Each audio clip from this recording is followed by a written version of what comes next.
সর্বপ্রথম যে মসজিদ নির্মিত হয়েছে সেটা হলো কাবা। কোন মসজিদ? একটু লাইভলি থাকবেন তাহলে বুঝতে পারবেন। এই কাবা নির্মাণের 40 বছর পর দ্বিতীয় যে মসজিদটা নির্মিত হয়েছে সেটা হলো আল আকসা। কত বছর পরে? মাত্র 40 বছর পরে।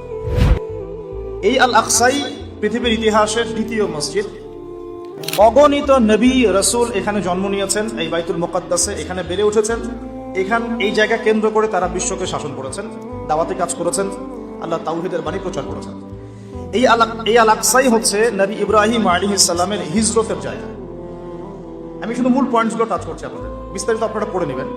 এই আল আকসাই হচ্ছে নবী ইব্রাহিম আলাইহিস সালামের হিজরতের জায়গা। তিনি থাকতেন ব্যাবিলনে, ইরাকের বাবেল শহরে। সেখান থেকে মূর্তি পূজারী পরিবার ত্যাগ করে তিনি চলে গিয়েছিলেন এই আল আকসায়, জেরুজালেমে। ওই জায়গাকে তখন বলা হতো শাম।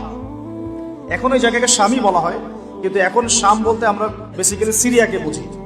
কিন্তু আসলে শাম শব্দ দিয়ে এই সিরিয়া শুধু না, প্যালেস্টাইন, লেবানন, জর্ডান, সিরিয়া পুরো জায়গাটাই শামের অন্তর্গত। আগে ওই জায়গাকে বলা হতো কেনান। কি বলা হতো? কেনান। তো ইব্রাহিম আলাইহিস সালাম যখন সেখানে হিজরত করেন, সেখানে তাকে কেন্দ্র করে একটা প্রশস্ত নববী মানে আদর্শ তাওহীদের প্রতিষ্ঠা, একটা নববী রুহানি পরিবেশ গড়ে ওঠে। এবং